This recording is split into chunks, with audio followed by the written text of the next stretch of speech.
동네방네 방송 시작합니다. 가을이 되면 왠지 모르게 우울해지는 병이 있죠. 그렇죠. 그래서 가을만 되면 나는 왜 우울해질까?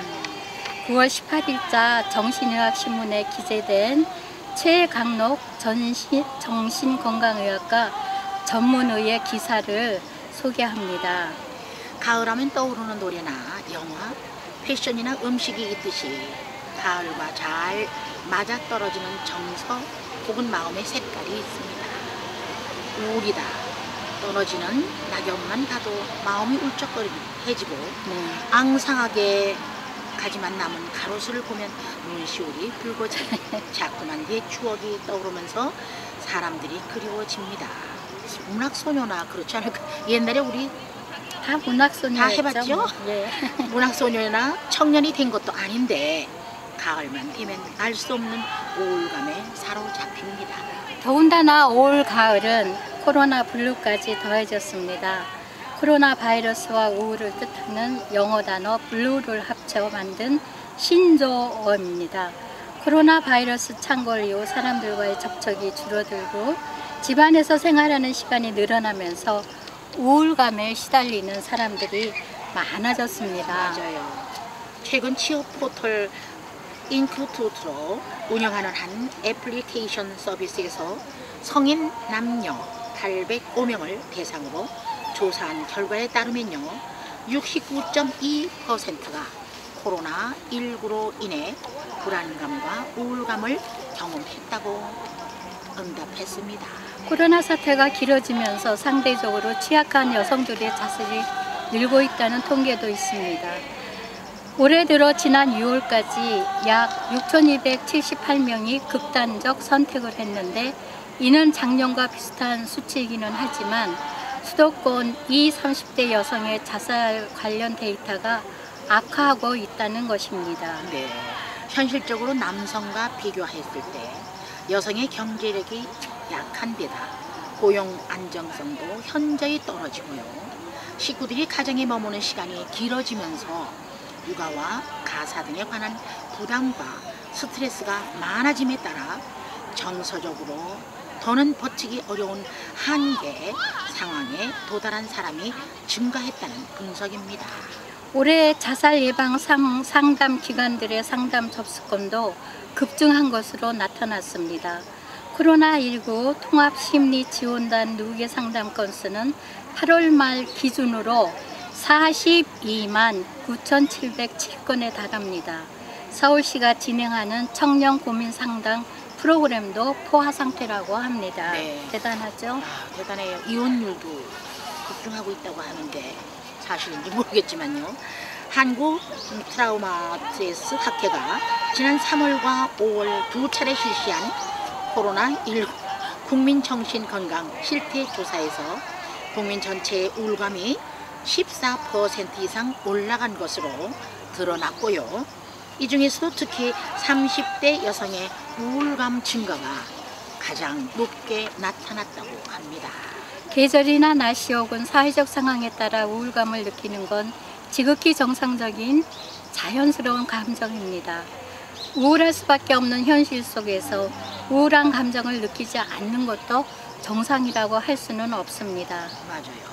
그렇지만 정신의학에 말하는 우울증이란 일시적으로 기분이 저하된 상태를 가리키는 게 아니라 마음과 신체 활동 전반에 걸쳐 정신 기능이 현저히 저하된 상태를 의미한다고 합니다. 이 같은 증상이 거의 매일 나타나는 경우를 전문적 치료가 필요한 우울증이라고 합니다. 우울증을 뜻하는 영어 단어는 디프레션으로 침체라는 뜻입니다. 이 말처럼 우울증에 걸리면 감정, 인지, 생리, 행동, 대인관계, 사회생활 등 모든 측면에서 침체되는 경향을 보입니다. 우울증 환자들은 초기에 적극적으로 자신의 고통을 줄이려고 노력하지요. 타인에게 도움을 요청하거나 정보를 검색해 실천하는 등 자신의 문제를 적극적으로 해결하려고 합니다. 하지만 우울증이 점차 심각해지고 오랫동안 계속해 만성화되면 환자들은 점차 치료를 포기하게 이릅니다. 이런 상태에 이르면 그들은 타인이 절대 자신을 도울 수 없고 도우려 하지도 않을 거라고만 생각합니다. 결국에는 아무것도 나아질 게 없다고 느끼게 됩니다. 우울증에 걸린 사람들은 어떤 심리 상태가 될까? 첫 번째로 흥미를 상실합니다. 가벼운 우울증일 경우 사람들을 만나고 사회생활에 사회활동에 참여하기는 하지만 열의는 별로 없습니다. 우울증이 심각해짐에 따라 이전에는 자신에게 즐거움을 줬던 것에 대해 무관심하게 되고요. 재미있는 동영상들을 보며 약간은 웃을 수는 있지만 스스로 우스갯소리를 하는 일은 거의 없다고 합니다. 두 번째는 불안해집니다. 우울과 불안은 다르다고 생각하는 경우가 많지만 오히려 그 반대입니다. 불안과 우울은 많은 점을 공유하고 있습니다. 불안은 위험에 대한 심리적 반응이며 자신의 안녕을 해칠 수 있는 위험이 존재한다고 느낄 때 나타납니다. 우울증에는 불안과 밀접히 관련된 초조함이 만성화되고요. 극도의 예민함이 관찰되기도 합니다. 그렇지만 심한 우울증 환자에게는 불안마저 사라지고 희망도 없으며 감정을 전혀 느끼지 못하고 사회생활로부터 점차 멀어지는 모습을 보입니다. 세 번째, 우울증 환자에게서는 분노도 관찰이 됩니다. 본인이 부당한 대우를 받고 있으며 사랑받지 못한다고 불평하면서 분노를 직접 드러내기도 합니다. 이는 자신이 버려졌다고 생각하기 때문이거나 혹은 애정을 상실한 대상을 향한 분노일 것입니다. 건희 씨도 중환병을 앓으시면서 우울증 좀 있으셨죠? 많았죠. 우리 딸도 그 심장병 수술하고 나서 네. 우울증이 굉장히 심하더라고요. 그러니까 이거 지금 보면서 불안하고 남들도 다 분노스럽게 보이고 다 자기를 인정하지 않는 것 같고 다 부정적으로 보는 거예요. 근데 우울증이 굉장히 무섭다고 하더라고요. 네, 무섭습니다. 건강해지면 좀 낫겠죠? 낫죠. 지금 저도 많이 없으시죠? 우울증 없어요. 워낙 우울증 없었는데 이제 갑자기 이렇게 병원에 입원하면서 뭔가 나 자신에 대해서 비관이 되고 그렇죠. 그냥 내가 늙었구나 하는 그것 때문에 눈물이 흐르고 그래서 지금 예. 우리 딸도 이제 괜찮아질 거예요. 글쎄요 괜찮아지겠죠. 근데 볼 때마다 마음이 참 그러니까 안쓰러워서 그럴 때는 혼자 있지 않게 하는 게 제일 좋은 그래야 방법이에요. 되는데 안 나오려고 그래요. 그게 또 부영이겠죠. 예. 환자는 의사가 단순히 치유를 촉진해 주는 것이 아니라 자신의 상실을 직접 보충해 주기를 바랍니다. 만약 의사가 그렇게 해주지 못한다고 생각하면 환자는 실망하며 괴로워하는 거지요. 그러나 대다수 환자는 타인을 향한 자신의 적개심에 대해 죄책감을 느끼며 또한 자신의 분노를 직접 표현하기를 두려워합니다. 이들은 삶에 대한 열의를 상실한 채 다른 사람의 애정과 보살핌 없이는 살아갈 수 없다고 확신합니다. 환자는 외부로 향할 수 없는 적개심을 자기 비판과 책망이라는 형태로 자기 자신에게 돌리죠. 이것이 바로 우울증의 핵심 양상이 되는 것입니다. 우울증에서 벗어나려면 어떻게 해야 좋을까? 진료 현장에서 우울증 환자의 치료는 두 가지 기본 원칙에 의해 진행됩니다. 첫 번째는 환자의 고통과 죄책감을 경감시키고 희망을 북돋아주며 스스로 자신을 해치는 것으로부터 보호해 주는 것입니다. 지지적인 치료라고 할 수 있습니다. 이때는 정신치료, 약물치료, 인지행동치료 등을 각각 또는 병합해 사용할 수 있습니다.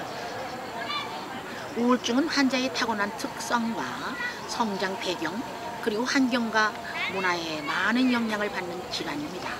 따라서 의사와 환자의 긴밀한 유대와 협력이 중요하며 환자 자신이 진료 과정에 적극적으로 참여하는 게 필요합니다.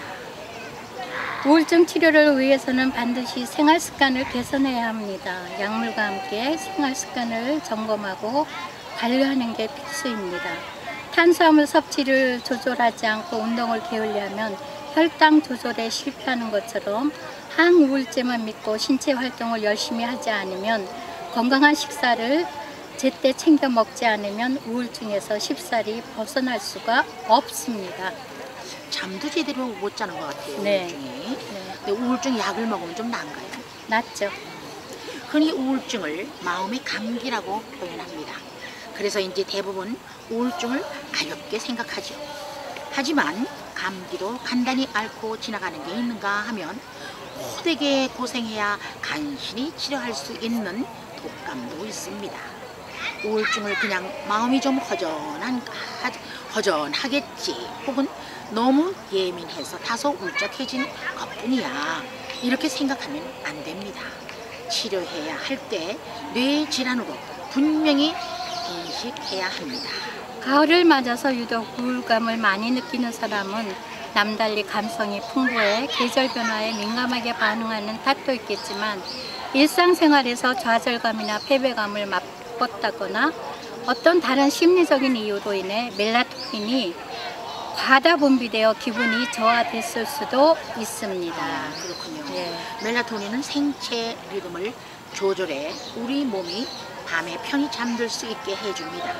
함성량이 너무 많거나 오랜 시간 생체 내에 작용하면요 우울증이 발생하고 반대로 합성량이 적으면 불면증을 유발하는 것으로 알려져 있습니다.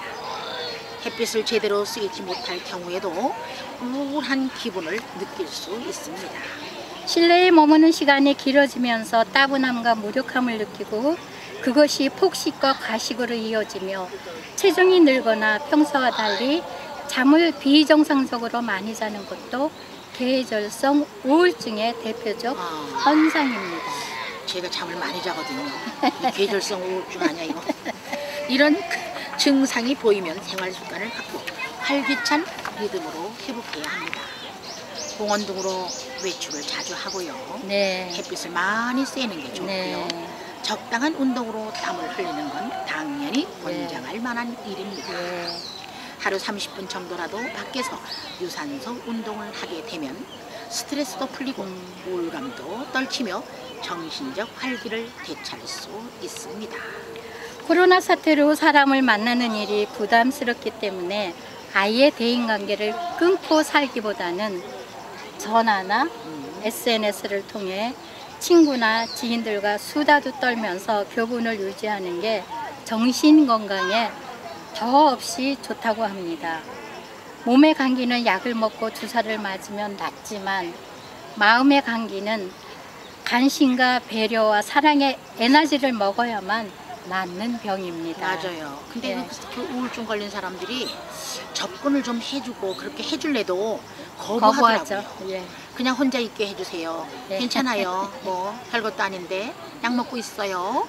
뭐 이런 식으로 예, 맞아요. 조금 좀 협동심을 좀 해서 같이 좀 어울리게 했어요. 하긴 그러니까 병이죠. 하긴. 아, 벌써 마칠 시간이 되었습니다. 네.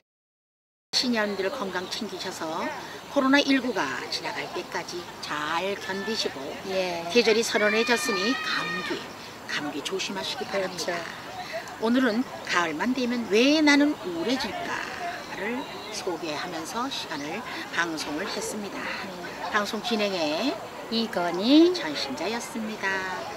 감사합니다. 감사합니다. 안녕히 안녕히 계십시오. 계십시오.